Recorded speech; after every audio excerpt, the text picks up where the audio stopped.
Olá, minha galera. Hoje nós iremos dar continuidade ao estudo de ecologia. Iremos ver um pouco sobre a comunidade biológica, cadeia e teia alimentar, sucessão e comunidade clímax.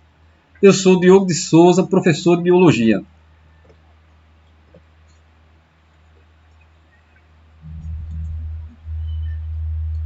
Nós iremos começar analisando uma cadeia alimentar, que é uma sequência linear, unidirecional, que representa a relação entre as relações, entre os seres vivos. A cadeia alimentar se inicia sempre por produtores. Esses produtores podem ser fotossintetizantes ou quimiosintetizantes. São fotossintetizantes quando utilizam a energia luminosa para converter em energia química e produzir a matéria orgânica e produzir a glicose. Nesse exemplo aqui que nós trazemos, nós temos as plantas que são produtores, são seres autótrofos, ou seja, têm a capacidade de produzir o seu próprio alimento e passar esse alimento e sustentar essa cadeia alimentar. Aqui eu tenho o produtor que ocupa o primeiro nível trófico, tá certo? Aqui eu tenho o louva-a-Deus, que é o consumidor primário, ele não tem a capacidade de produzir o seu próprio alimento. Então ele tem que consumir alguém, tá certo? E por que é produtor? E por que ele é consumidor primário? Porque ele consome, é o primeiro a consumir na cadeia. Ele consome um produtor, tá certo? Então, o consumidor primário é aquele que consome um produtor. Poderia ser aqui uma vaca, tá certo? Uma lagarta. Só que nesse exemplo, nós trazemos um louva-a-Deus. Ele é o consumidor primário e ocupa o segundo nível trófico. O primeiro nível trófico é ocupado pelos produtores. O segundo nível trófico é ocupado pelos consumidores primários.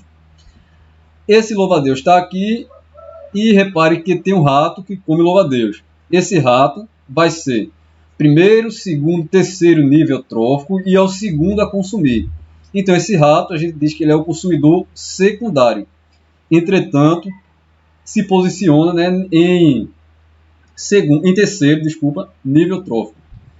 Alguém que come o rato será o quarto nível trófico, nesse caso é a serpente, e fica ela sendo consumidora terciária, porque consumiu o consumidor secundário, que é o rato, e quem come a serpente vai ocupar o quinto nível trófico, E, nesse caso, a águia é um consumidor quaternário, tá certo?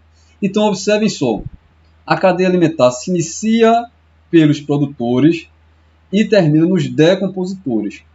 Esses decompositores são importantes porque fazem a ciclagem, fazem a reciclagem da matéria. E a matéria dentro da cadeia alimentar, ela está estabelecida dentro de um ciclo. A matéria volta para o ambiente.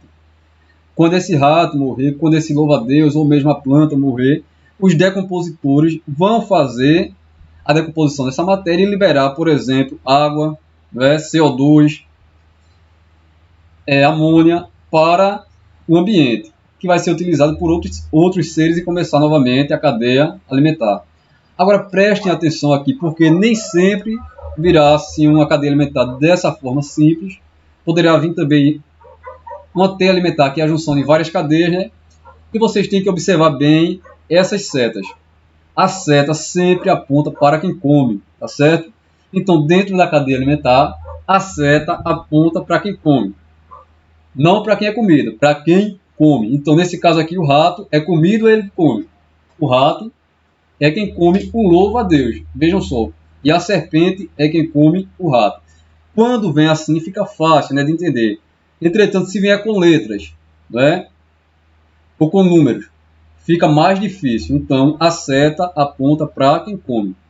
A energia dentro da cadeia alimentar vai aumentando ou vai diminuindo?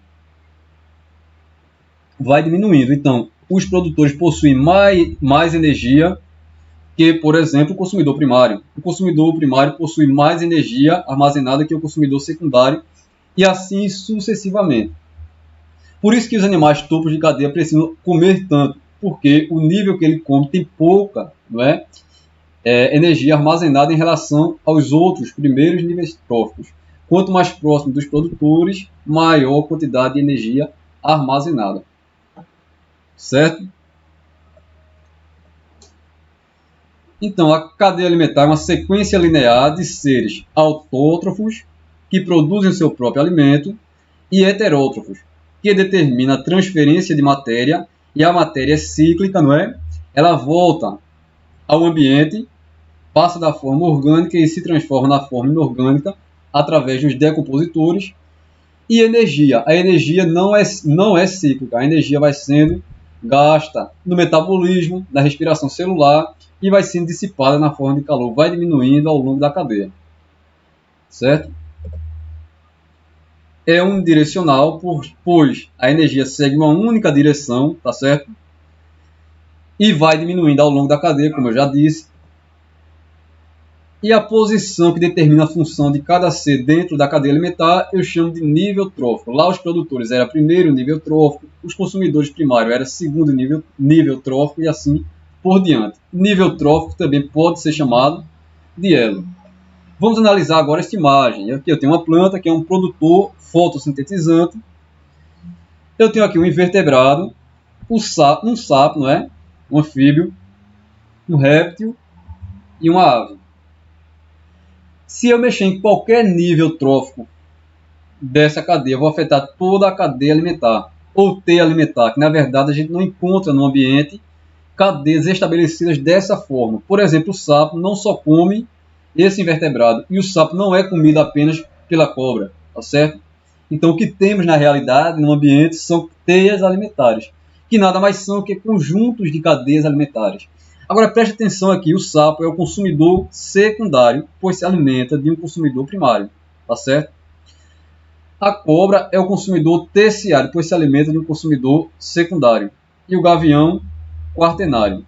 Enquanto a planta é o produtor, que utiliza a energia luminosa para produzir a glicose, tá certo? O que aconteceria se os sapos por algum motivo, os sapos fossem extintos? A população de cobra iria ser afetada, sim ou não? Sim.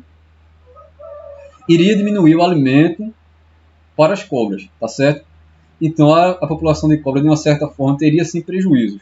E diminuindo a cobra, a águia também teria prejuízo, tá certo?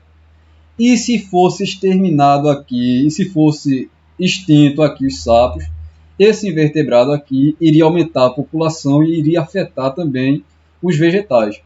Poderia até se tornar uma praga, digamos assim, consumindo muito em grande número dos vegetais e causando desequilíbrio, fazendo com que faltasse esses vegetais para outros seres que deles dependem, tá certo? Então, qualquer alteração aqui dentro dessa cadeia alimentar, eu vou afetar todos os níveis tróficos, tá certo? Vamos agora a uma questãozinha bem boa. Bora lá? Nas margens de um rio, verifica-se a seguinte cadeia trófica. O capim ali presente servia de alimento para gafanhotos. Gafanhotos comiam o capim, né? Que por sua vez eram predados por passarinhos. Passarinhos comiam gafanhotos, cuja espécie só ocorria naquele ambiente e tinha exclusivamente os gafanhotos como alimento. Tais passarinhos eram predados por gaviões da região. A lama tóxica que vazou de uma empresa mineradora matou quase totalmente o capim ali existente. É correto afirmar que matou o capim, o produtor, né? Vamos ver o que acontece agora, né? É correto afirmar que, em seguida, o consumidor secundário. Se eu tirei ali o produtor, o consumidor secundário vai ser afetado de uma certa forma, sim ou não? Sim, não é? Vamos ver o que a letra A traz.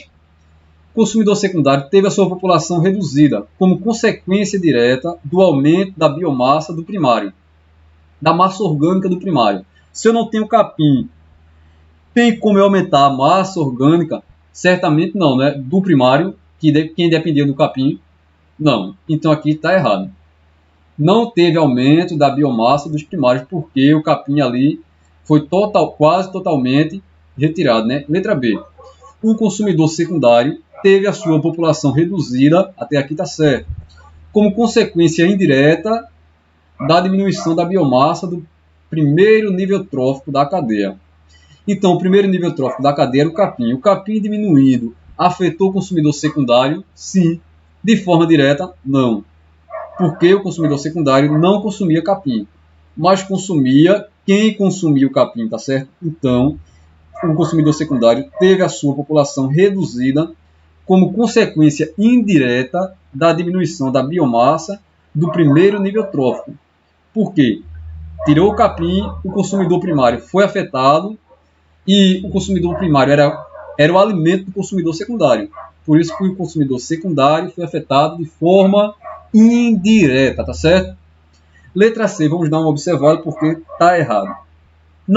O consumidor secundário não teve a sua população afetada. Já está errado aqui, porque teve sim, não é? Pois o efeito da lama tóxica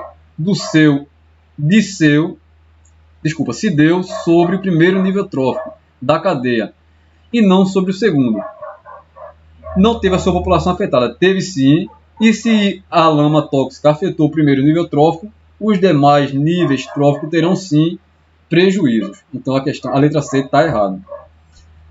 Letra D, não teve sua população afetada. Já está errado porque teve, pois a lama tóxica não teve efeito direto sobre ele. Não precisa ter efeito direto, não é? Para ser afetado. Nesse caso foi indireto e foi afetado sim. Mas sim sobre o nível trófico inferior. Afetou o nível trófico inferior, mas afetou de uma forma direta e afetou eles de uma forma direta, tá certo? O secundário de uma forma indireta. Afetou o inferior de uma forma direta e o secundário de uma forma direta. E o consumidor secundário teve a sua população aumentada. Eu não tenho capim para alimentar o consumidor primário, não tenho como eu aumentar o consumidor secundário, tá certo? Então está errado aqui logo no começo. Teve a sua população aumentada como consequência direta do aumento da biomassa no segundo nível trófico.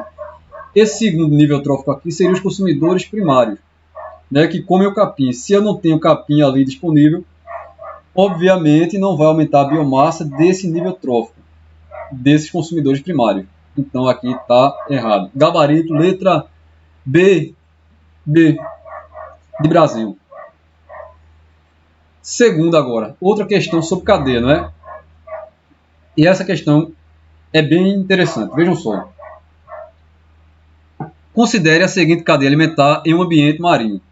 Eu tenho fitoplânctos, né, que é formado fitoplâncton por microalgas, tá certo?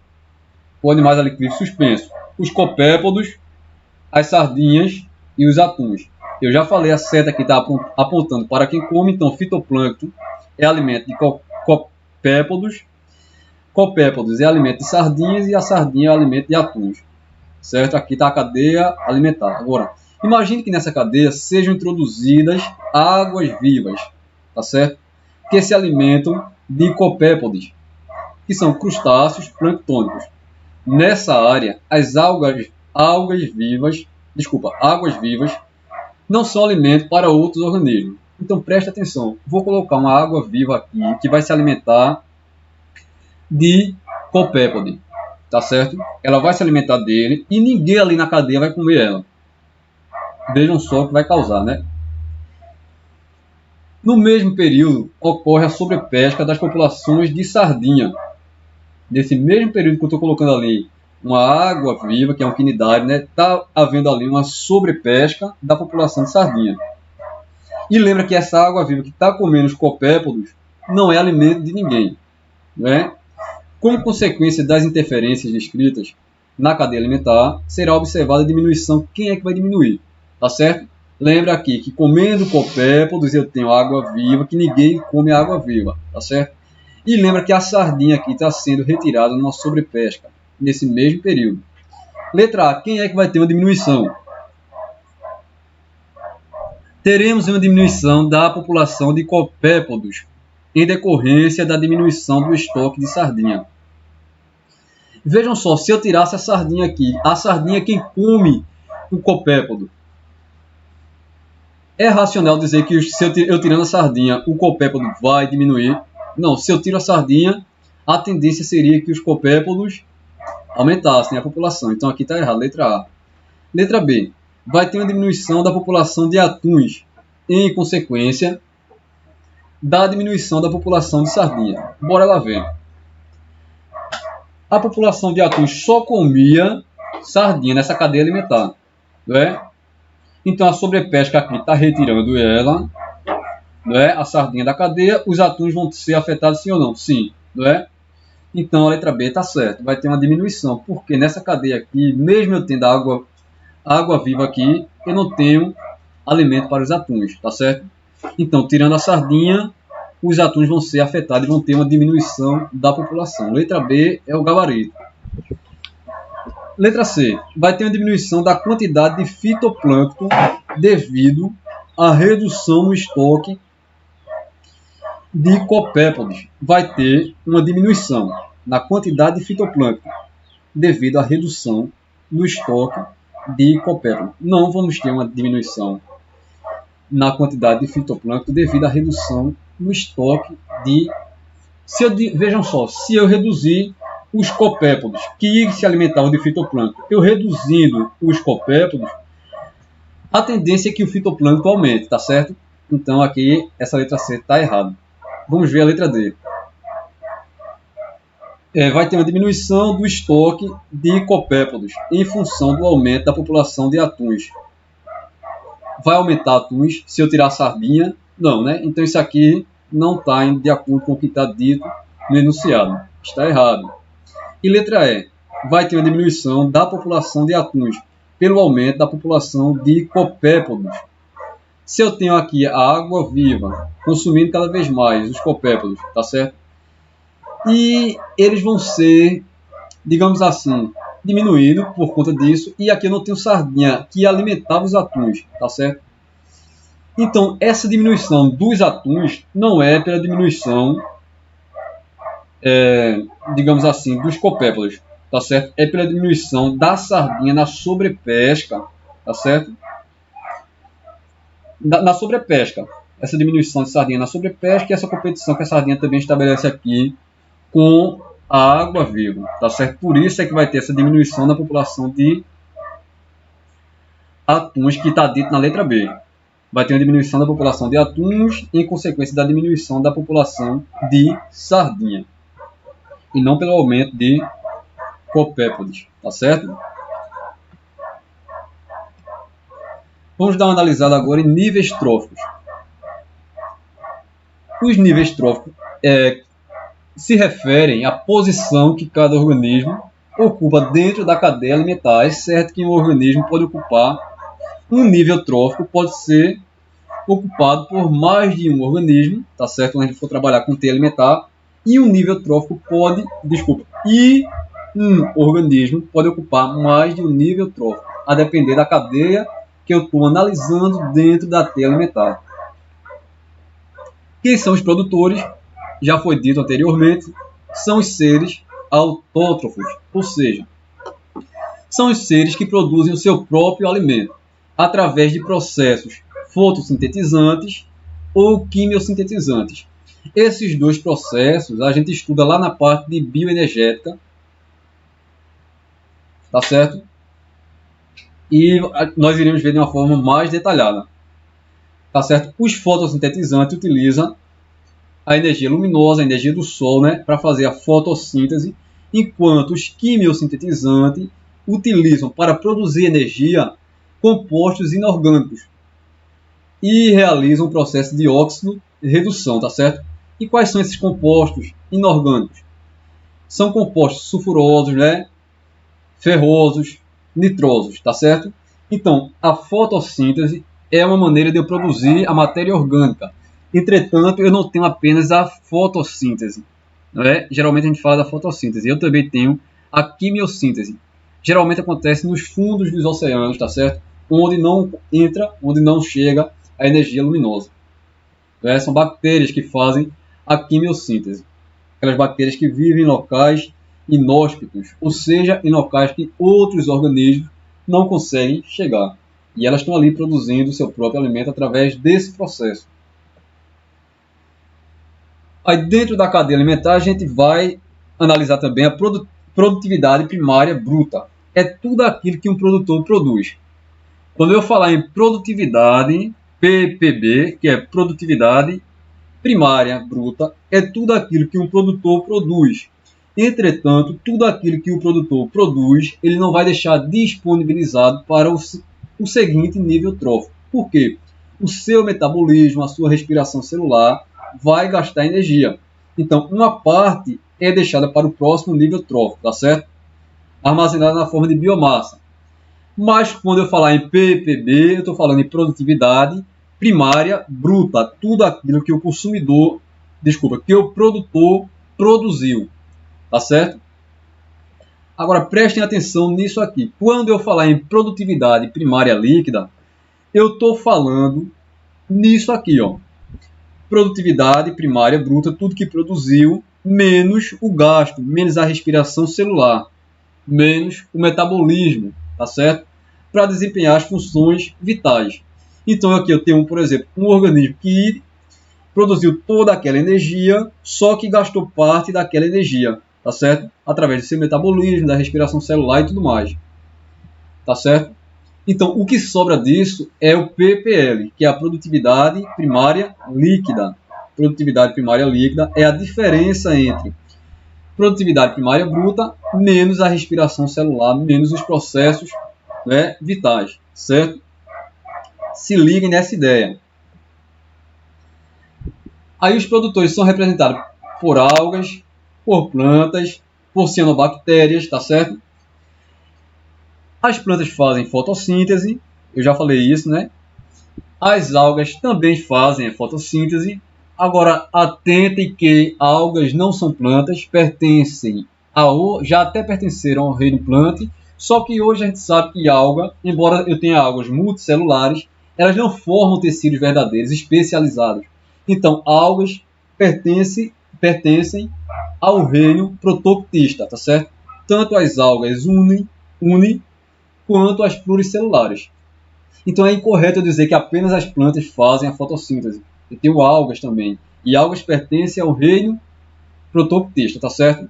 E aqui eu tenho bactérias que fazem a quimiossíntese. Também eu tenho cianobactérias que fazem, por exemplo, a fotossíntese. Tudo isso é forma de produzir a matéria orgânica e a partir dos produtores, é a partir desse nível trófico, tá certo? Que toda a cadeia alimentar vai ser sustentada de forma direta ou indireta, não é? E quem são os consumidores? São aqueles seres que não conseguem produzir, não conseguem produzir a matéria orgânica, tá certo? Através de si mesmo. Eles têm que consumir alguma coisa. Se é um animal que come apenas vegetais, vai ser um herbívoro, tá certo? Uma girafa, por exemplo. Aqui nós representamos um leão, né, carnívoro. E eu não posso dizer que esse leão aqui é um consumidor primário, né? O consumidor primário aqui seria esse mamífero aqui que ele está consumindo através dessa relação de predação, tá certo? Um animal que come outro animal é um animal carnívoro. Nesse caso aqui, nesse exemplo, a gente tem um carnívoro, o leão, tá certo? Aqui eu tenho coelhos se alimentando de cenoura, né? Eles se alimentam exclusivamente de vegetais, então eles são herbívoros. Eu também poderia ter animais que se alimentam de carne, de outros animais, tá certo? De vegetais, que seriam onívoros, por exemplo, o porco, o pato, a galinha, tá certo? Eu posso também ter animais que se alimentam de sangue, tá certo? Que se alimentam de fezes, entre outros. Agora nós temos que atentar aqui só para isso. Consumidores são os seres, né? Não estão na base da cadeia alimentar. Eles precisam consumir dentro da cadeia alimentar alguém para obter a energia. E quanto mais distante da cadeia, do início da cadeia dos produtores, menor a quantidade de energia armazenada. Por exemplo, aqui o leão, topo de cadeia, precisa comer muito porque lá perto do nível trófico dele, a energia disponibilizada já não é tão grande, tá certo? E os decompositores, como já foi dito anteriormente, fazem a ciclagem da matéria, devolvem amônia, devolvem metano, CO2, água para o ambiente, para que aconteça todo o ciclo, e a gente vai ver isso, os ciclos biogeoquímicos, né? Mais à frente iremos estudar, tá certo? Aqui eu tenho uma fruta sendo decomposta, um animal e uma árvore sendo decomposta, tá certo? Esses decompositores são fungos, não todos fungos, né? Inúmeras espécies de fungos que pertencem Há um reino exclusivamente deles, o reino fungi, e as bactérias, que pertencem ao reino Monera. Não são todas as bactérias que são as decompositoras, tá certo? Mas uma grande quantidade de espécies de fungos e bactérias tem a capacidade de fazer a decomposição, de fazer a ciclagem da matéria. E aqui eu tenho que chamar a atenção de vocês. Vejam só. Eu tenho organismos saprófagos, saprotróficos, sapróbios e saprotrótrofos. Quem são esses organismos? São aqueles organismos que utilizam a matéria morta para sobreviver. Tá certo? Esses organismos utilizam matéria morta para sobreviver. Eles podem se dividir, esses organismos dividem em decompositores e detritivos. Quem são os decompositores? Eles quebram quimicamente, são organismos que quebram quimicamente a matéria através de enzimas específicas, né? E os decompositores são representados por fungos e bactérias. Utilizam enzimas específicas e quebram quimicamente a matéria. E quem são os detritívoros? São aqueles animais que ingerem a matéria morta, tá certo? Os animais que ingerem, tá certo, a matéria morta são chamados de detritivos, certo? E, como foi dito, na natureza, né, nos ecossistemas, eu não encontro cadeias alimentares onde um animal se alimenta exclusivamente de outro animal, tá certo? E nem animal que é comida exclusivamente por um animal só. O que eu tenho, na verdade, são relações complexas, principalmente em ambientes clímax, tá certo? E quando eu tenho essa relação de cadeias alimentares, esse emaranhado, né, eu tenho as teias alimentares. Vejam só aqui. Essas setas vermelhas estão apontando, a seta aponta para quem, como eu já disse, para os decompositores. Numa cadeia alimentar, todos os organismos serão, né, poderão ser decompostos pelos decompositores, desde os produtores, que nesse caso aqui é o fitoplâncton, até os topos de cadeia, nesse caso aqui a águia sapeira, tá certo? O que aqui uma questão pode cobrar aqui? Você já viu como é que eu identifico se é consumidor primário, se é consumidor secundário, como eu identifico o primeiro nível trófico? A questão pode pedir quais organismos aqui ocupam o primeiro nível trófico, tá certo? Então, identifica primeiro o produtor aqui, que é o fitoplâncton, tá certo? E identifica, partindo do fitoplâncton, para onde tem seta apontando. Esses serão os consumidores primários. Vamos partir aqui para a gente dar uma analisada. O fitoplâncton está aqui. Se eu for por este caminho aqui, eu vejo a lambugina, tá certo? Que consome o fitoplâncton. Então, a lambugina aqui, nesse caso, ocupa o segundo nível trófico e é um consumidor primário, tá certo? O fitoplâncton aqui é um produtor e ocupa o primeiro nível trófico. Os zooplânctons, tá certo? Eles consomem o fitoplâncton, então eles são consumidores primários e ocupam o segundo nível trófico, tá certo? E tem alguém ainda que é segundo nível trófico, tá certo? Como lambugina e como zooplâncton, que é a tainha. A tainha consome o fitoplâncton, tá certo? Que é produtor, então a tainha é um consumidor primário e ocupa o segundo nível trófico, tá certo? Observa aqui a garça leal. A garça leal consome a tainha. A tainha é consumidor primário. Então, a garça leal vai ser consumidor secundário e vai ocupar o terceiro nível trófico, tá certo? É isso que uma cadeia, que uma questão, né, pode cobrar. Quais organismos se encontram? Qual o nível trófico vamos analisar da águia sapeira? Vamos chegar um caminho, vamos por um caminho que chega até ela, tá certo? Aqui eu tenho o fitoplâncton, não é? Quem é que come o fitoplâncton? O zooplâncton. Quem é que come o zooplâncton? O camarão mouro. Quem come o camarão mouro é o caranguejo verde. Quem come o caranguejo verde é a perna vermelha. E quem come a perna vermelha, a águia sapeira, tá certo? Vamos contar agora. Fitoplâncton, primeiro nível trófico. Zooplâncton, segundo nível trófico. Camarão, terceiro. Caranguejo, quarto.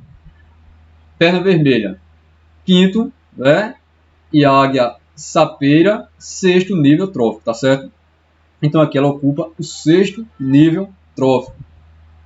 E ela é consumidora o quê? Vamos ver aqui. Fitoplâncton. Consumidor. Desculpa. Fitoplâncton produtor, zooplâncton consumidor primário.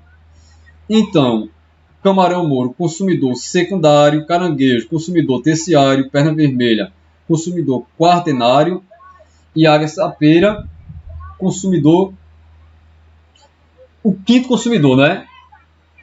E ocupa o sexto nível trófico, tá certo? Ele é o quinto consumidor e ocupa o sexto nível trófico. Vamos analisar mais uma cadeia aqui dentro dessa teia.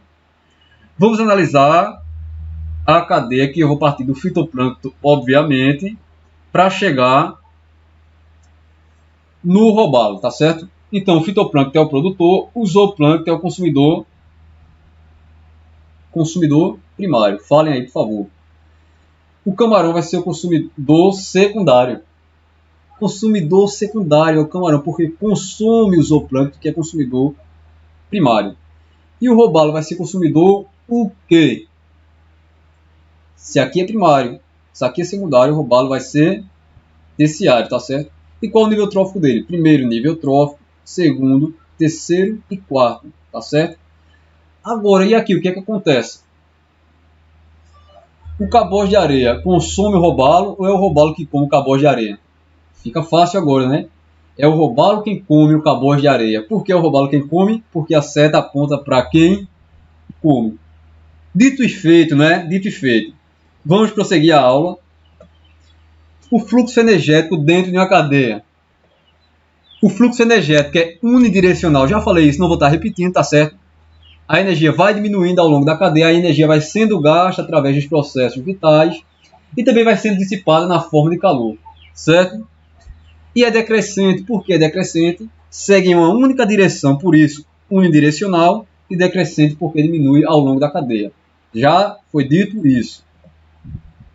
Então, energia luminosa para realizar fotossíntese, consumidor primário, consumidor secundário e os decompositores.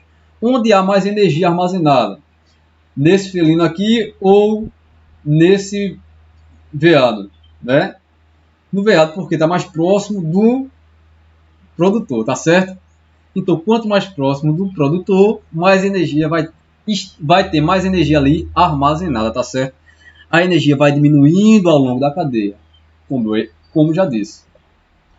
E agora nós vamos analisar um pouquinho sobre pirâmides ecológicas. É uma representação gráfica, uma pirâmide. É uma representação gráfica, uma pirâmide das relações que acontecem entre as comunidades, né? Essa pirâmide, na base da pirâmide, sempre vai ser produtor, sempre, sempre, sempre. Guarda isso.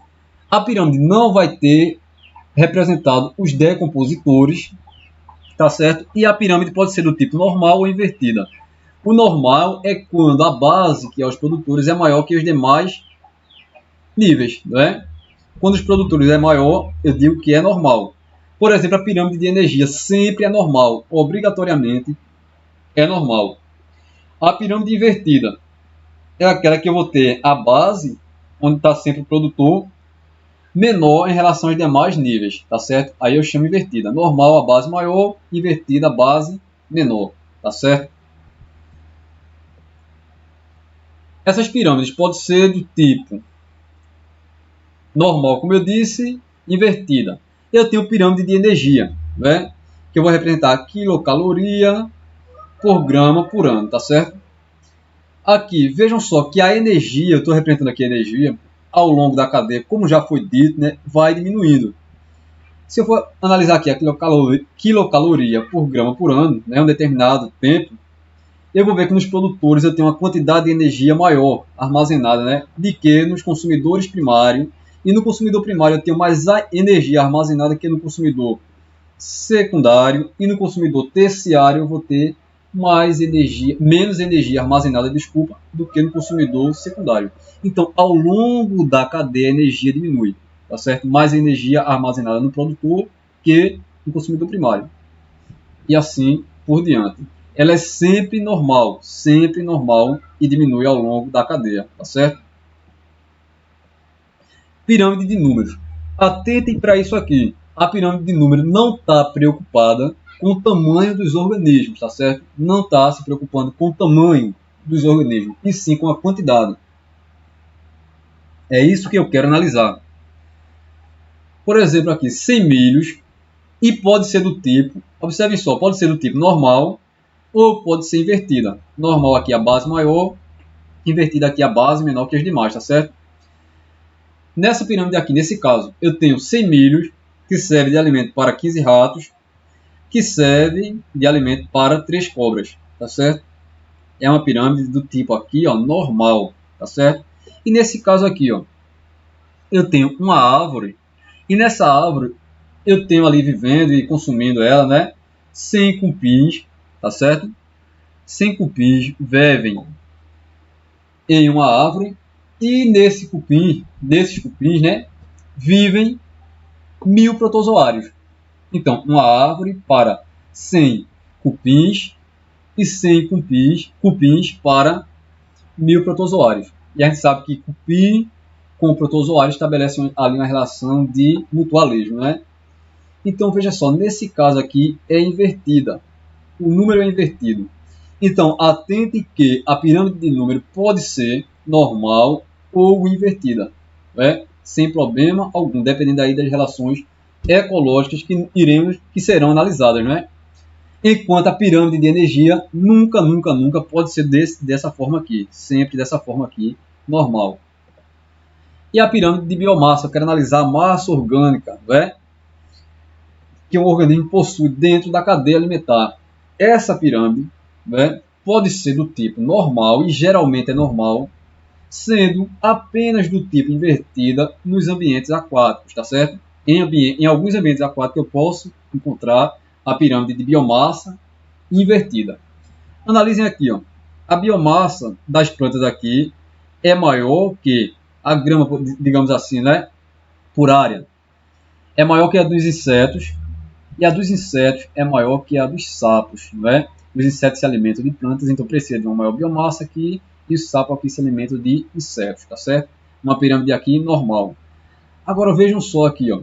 O zooplâncton, ele tem uma maior biomassa aqui, enquanto o fitoplâncton tem uma biomassa pequena. E como esse fitoplâncton consegue sustentar essa cadeia aqui, né, se tem uma biomassa menor?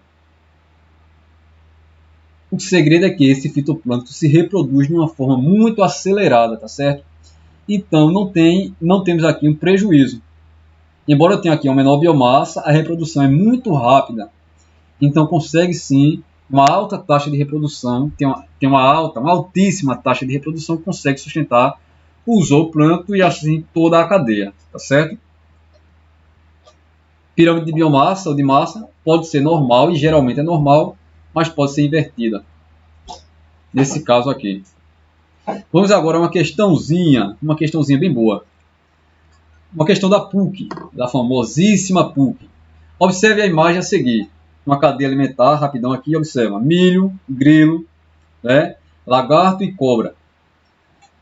Essa sequência representa uma cadeia alimentar. Sobre ela é possível afirmar que essa sequência representa...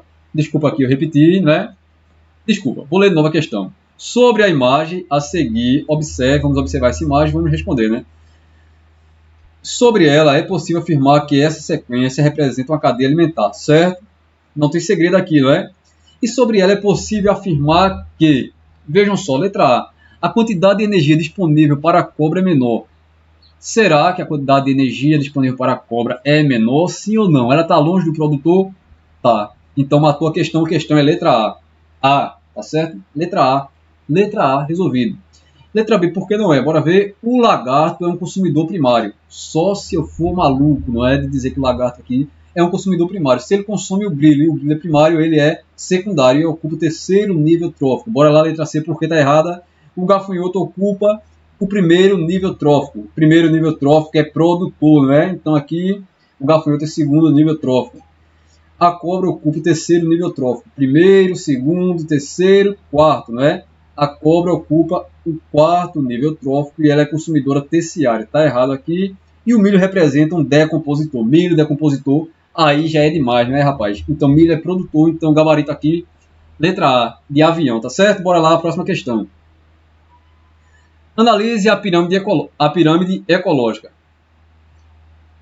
Primeira pergunta, essa pirâmide é normal ou é invertida? Base maior, na base sempre vem o produtor, os decompositores não vêm representados, tá certo? Então é do tipo normal. Quilocaloria por metro quadrado ao ano, tá certo? Quilocaloria por metro quadrado ao ano e aqui também. E essa energia, essa quilocaloria, ao longo do tempo, está aumentando ou está diminuindo? Está diminuindo. Então, bora lá analisar e ver o que é que está certo e o que é que está errado aqui, tá certo? Letra A está dizendo, ó, representa uma teia alimentar com 3 níveis tróficos. Primeiro que nem uma teia alimentar, né? Aqui é uma cadeia alimentar, já está errado. Letra B. Quarto, letra B, bora lá ver o que é que tem. Retrata relações ecológicas de cooperação e de mutualismo. Quem foi que disse aqui? Eu só disse que é consumidor primário com produtor e consumidor secundário com primário. Não está estabelecido aqui a relação sendo tipo intraespecífica ou se é interespecífica. Então aqui não cabe, isso aqui está totalmente errado. Letra C do quarto, bora lá ver o que é que tem. Indica a produtividade primária bruta dos consumidores. Indica a produtividade primária bruta dos consumidores. Tudo isso aqui está indicando produtividade primária bruta dos consumidores? Não é isso que está indicando aqui. Letra D, representa uma cadeia alimentar com 2 níveis tróficos. Primeiro, aqui é uma cadeia alimentar, está certo. Tem 2 níveis tróficos, tem primeiro, segundo e terceiro, já está errado. Não são 2, são 3. O primário e o secundário. Também tem o terciário, tá certo?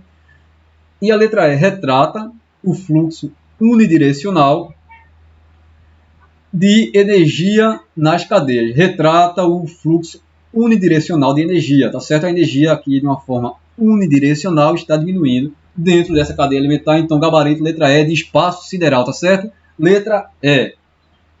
Quarto, letra E. Marca aí e bora embora. Sucessão ecológica. O que é uma sucessão ecológica? É o resultado das modificações do ambiente físico pelas comunidades biológicas. As comunidades, obviamente, de seres vivos. E a gente sabe que comunidade é o conjunto de população que vive em determinada área. Tá certo? E modifica o ambiente ao longo do tempo. E isso é relativo, esse longo do tempo, tá certo? Então, sucessão ecológica é o resultado das modificações do ambiente físico, né, pelas comunidades biológicas ao longo dos anos. A sucessão pode ser do tipo primária ou secundária. O que é uma sucessão primária? Por exemplo, uma ilha que surgiu através de uma erupção vulcânica, onde nunca houve vida, né? E vão chegar ali organismos pioneiros. Isso é uma sucessão primária. É aquela sucessão onde eu não tinha vida, nunca tinha vida, mas começaram a surgir ali uns organismos simples, né, que deram condições para que chegassem outros organismos mais complexos, né, até que atingisse a fase clímax, que nós iremos ver a seguir. E o que é uma sucessão secundária? É uma sucessão, não é? É habitação, é ali. Vão chegar seres ali em um ambiente onde já teve vida algum dia, né? Mas por algum motivo, por exemplo, um ambiente que foi queimado e não ficou nada de vida ali, tá certo? Mas depois começa a chegar ali uma gramínea, um musgo, uma briófita, tá certo? E consegue ali se estabelecer. Naquele momento ali não tinha, né, vida, mas já teve um dia, tá certo? Porque foi ali destruído. Tinha vida um dia, mas naquele momento que os organismos chegaram não tinha mais vida. E aqueles organismos começaram a colonizar. Isso é uma sucessão secundária. É quando eu começo a colonizar, a chegar, na verdade, seres vivos ali em um ambiente que não tem vida, mas que um dia já foi habitado. E essa sucessão secundária é mais rápida que a primária. As dunas, por exemplo, né? Quando eu começo ali a colonizar dunas, né, e transformar aquele ambiente, é uma sucessão primária. Uma ilha vulcânica é uma sucessão primária. Não tinha nada até então, mas começou a chegar ali organismo e colonizar, tá certo? Isso aí está bem claro, ninguém vai errar isso, eu garanto. E as fases da sucessão ecológica? Eu tenho ecese, série e clímax. A fase ecese é o começo do começo. Todas essas três fases aqui podem acontecer no tipo primária, de sucessão primária, ou no tipo de sucessão secundária, tá certo? A secundária é mais rápida, porque ali já houve vida. o ambiente, digamos assim, entre aspas, já está mais preparado, tá certo? A fase ecese é onde está tudo simples, não é? Onde não tem vida ainda naquele momento, mas começa a chegar ali, por exemplo, líquens, né? Que são associações de algas com fungos, né? Que exigem pouco do ambiente, diferente daqueles organismos mais frescos, que exigem muito. Então, líquen, musgos, por exemplo, começam ali a se estabelecer e oferecer e possibilitar condições, né, que possibilite outros seres chegarem ali e se estabelecer e viver. Na ecese, eu tenho uma produtividade primária bruta elevada e a líquida também, não, pequena na verdade, né? Mas a líquida vai ser alta. Né? Eu estou produzindo pouco ainda, mas eu estou consumindo pouco. Então o que sobra é muito. Agora, a fase séria. O que é essa fase séria? Depois da ecese, quando eu tinha ali musgo, quando eu tinha briófitas, vai começar a chegar, por exemplo, um invertebrado, não é? Um pequeno arbusto, e vão começar a se estabelecer. Até que eu chego, então aqui na série eu tenho uma fase onde eu encontro organismos intermediários. Essa fase séria é aquela fase de organismo intermediário, tá certo? Enquanto a ecese é a fase dos organismos pioneiros, certo? E o clímax, o que seria esse clímax? É quando está tudo estabelecido, aumentou aqui as cadeias, as teias, as relações, está tudo contado aqui, tá certo? Eu estou produzindo e o que eu estou produzindo praticamente está tudo sendo gasto. Já está tudo estabelecido, está tudo contado mesmo. E eu colocar um organismo ali, por exemplo, uma espécie exótica que a gente viu na aula passada, é um grande prejuízo, vai causar um grande desequilíbrio. Então só lembra aí, sucessão ecológica é a modificação que os seres, que a comunidade causa no ambiente, pode ser primária ou secundária, e as fases são ecese, né, as populações pioneiras, série, as populações intermediárias, e o clímax é quando atinge o auge, né, onde está tudo contabilizado, tá certo? E vamos agora a questões. Não, ainda tem esse quadro aqui para nós analisarmos.